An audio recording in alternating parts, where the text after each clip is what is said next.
Et c'est parti pour Patrimoine Passion, le rendez-vous dédié à l'investissement plaisir, passion ou alternatif de Smart Patrimoine. Nous allons revenir sur les évolutions récentes du cours de l'or et notamment sur la belle progression qu'a connue cet actif jusqu'au milieu du mois d'avril. Pour en parler, nous avons le plaisir de recevoir sur le plateau de Smart Patrimoine François Delassus. Bonjour François Delassus. Bonjour Nicolas. Bienvenue sur le plateau de Smart Patrimoine. Vous êtes consultant pour Or en Cash. Alors, le cours de l'or à l'heure actuelle temporise après la belle progression qu'il a connue sur les dernières semaines. Est-ce qu'on peut refaire la séquence ensemble et peut-être comprendre quels ont été les drivers qui ont tiré finalement le cours de l'or sur les dernières semaines? Avec plaisir. Tout d'abord, ce qu'il faut voir, c'est depuis le début de l'année, si on regarde l'évolution du cours jusqu'à aujourd'hui, jusqu'à en fait vendredi, on est à plus 10% en dollars et plus 4% en euros. D'accord. Très belle progression.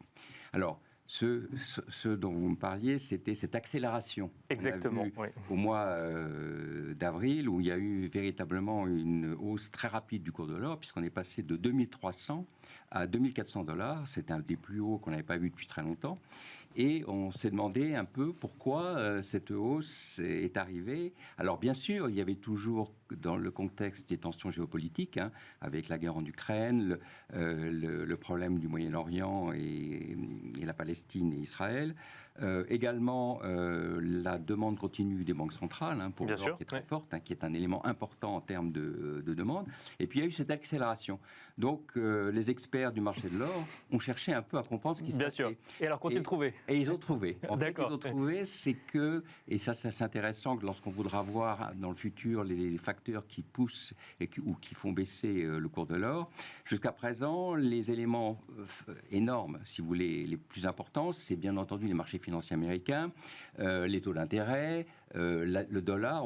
Le dollar monte, généralement l'or baisse et vice-versa. Et là, on s'est aperçu qu'il y a eu une action assez forte d'acteurs sur les marchés financiers asiatiques, en particulier sur la bourse de Shanghai, des traders à court terme, qui ont fait un peu spéculer, on peut le dire, sur le cours de l'or, et ce qui fait qu'il y a eu cette accélération du cours. Et c'est pour ça qu'après, elle a été assez de courte durée, puisqu'on est passé de 2300 à 2400. Lundi suivant, les 2400, on s'est retrouvé à un peu en dessous de 2300. Bon, depuis, c'est remonté. Mais ça veut dire qu'il y a eu suffisamment de transactions à la bourse de Shanghai pour que c'est une influence sur le cours mondial de l'or. Il y a eu cela, c'est sûr. Il y a eu également, et il ne faut pas le négliger, en plus des traders à court terme, la demande chinoise. Des investisseurs chinois, et ça c'est sur du physique, et ça c'est important, puisque finalement, si on regarde le marché chinois, pour les investisseurs, en ce moment, ils n'ont pas grand-chose.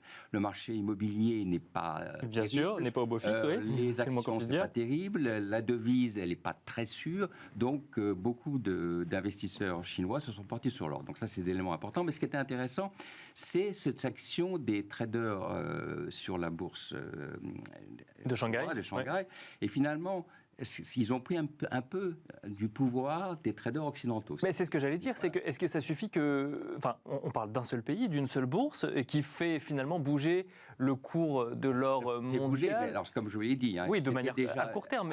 Mais ça fait une accélération sur les futurs et sur le court terme. Et puis depuis, on a repris, si vous voulez, le chemin normal du cours de l'or. Certains experts prévoient toujours 2500 $. Donc on est quand même sur un train très positif sur le cours de l'or, et puis demeure bien entendu les tensions géopolitiques, la demande des banques centrales qu'on a vue, et la demande d'or physique d'investissement par les investisseurs mondiaux.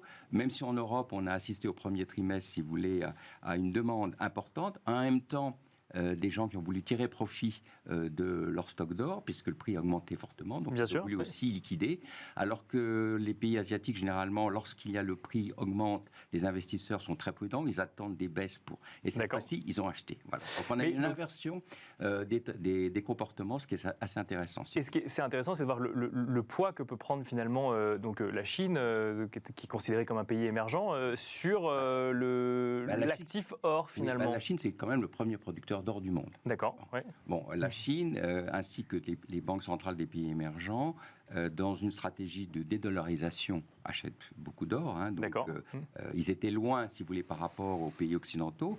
Mais donc, c'est clair que la Chine et les pays asiatiques, parce qu'on peut parler aussi du Vietnam, de la Thaïlande, où l'or est un élément très important aussi d'actifs de refuge et d'actifs d'investissement.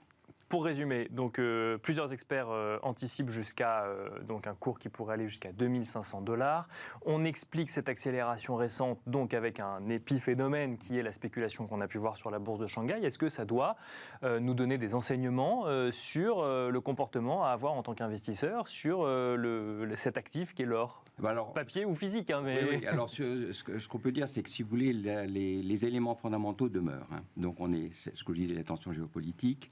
Il va y avoir peut-être un élément aussi qui va accélérer également, si vous voulez, l'achat d'or d'investissement par les Européens. Hein.